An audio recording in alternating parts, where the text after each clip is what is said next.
Hi, what's up guys? I've got a quick tutorial today on how to make a FIFA cover, FIFA 15, using anyone you want. I'll go straight into it so I don't take too long. The first thing you want to do on Photoshop is open up your template.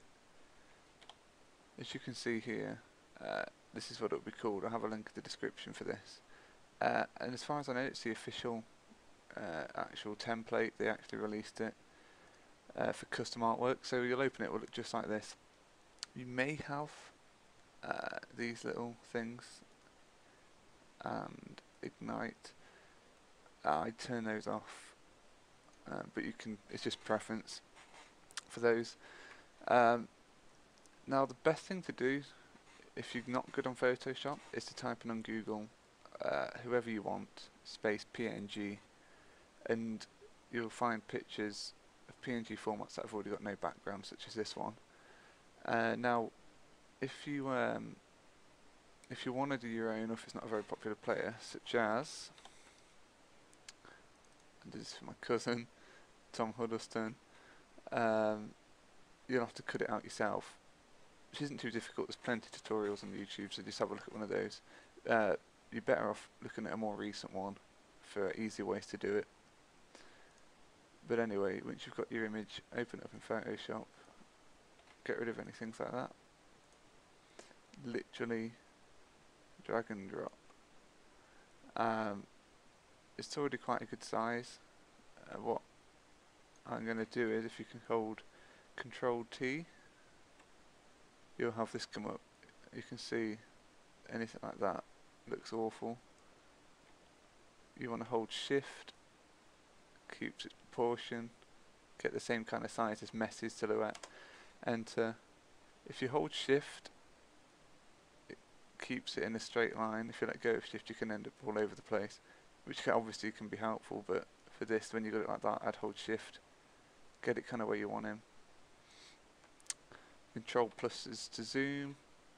Now, I recommend naming your layers simply so you don't get confused, but you don't need to do that if you're not adding a lot, or if you're just not bothered. You can just switch off Messi instead of deleting him, and there you go if you're not too bothered about anything else. If you want to be a bit better, normally when you cut out an image or you get one, obviously they'll have been taken on a pitch. That blends in very nicely because his boot was already cut from the grass. But say your picture doesn't blend in so well, make a new layer, clone stamp tool, about this size, make sure your hardness is quite low. Alt, select any grass around the area. Oh, my bad. You want to go on to background. Alt, select any bit of it. Go back onto your new layer, so it's above it, and you can see, if I'll just show you. Click, click. I didn't need to do that obviously, but you can see how it would just put it over the boot to make it blend in more if you need to do that. We don't, it already looks fine. The ball looks fine really. So if you zoom back out, what the hell have I just done?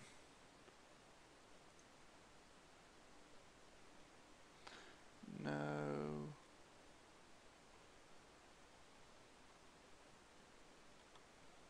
No, I've literally just got a new keyboard and I don't know what the hell oh.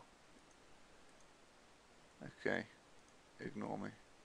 Okay. So you'll then have your grass over top that's already on, thanks to FIFA. And as you see, when I move it, it's just this little bit of particle. Stick it where you want it, it blends in almost anywhere. A bit behind his boots, a bit, whatever. You can edit that however you want. And what I like to do, you don't need to do this, is they've got their own HDR feature, but just use any kind of HDR software you want. I'm using Topaz. bad quality of random presets, but as you can see, it just adds that bit of detail without going too far because it can look really bad. Don't mess with saturation and stuff really, unless you want it to look different, but that looks fine. I believe that's it. I mean, it's really easy to do, as you can see. The size should already be fine. Don't overwrite, remember not to overwrite. There we go. So yeah, it's that simple. If you can't bother to do it yourself or you're struggling, just comment or whatever and I'll be happy to make you one. So yeah, that's about it. Thanks for watching.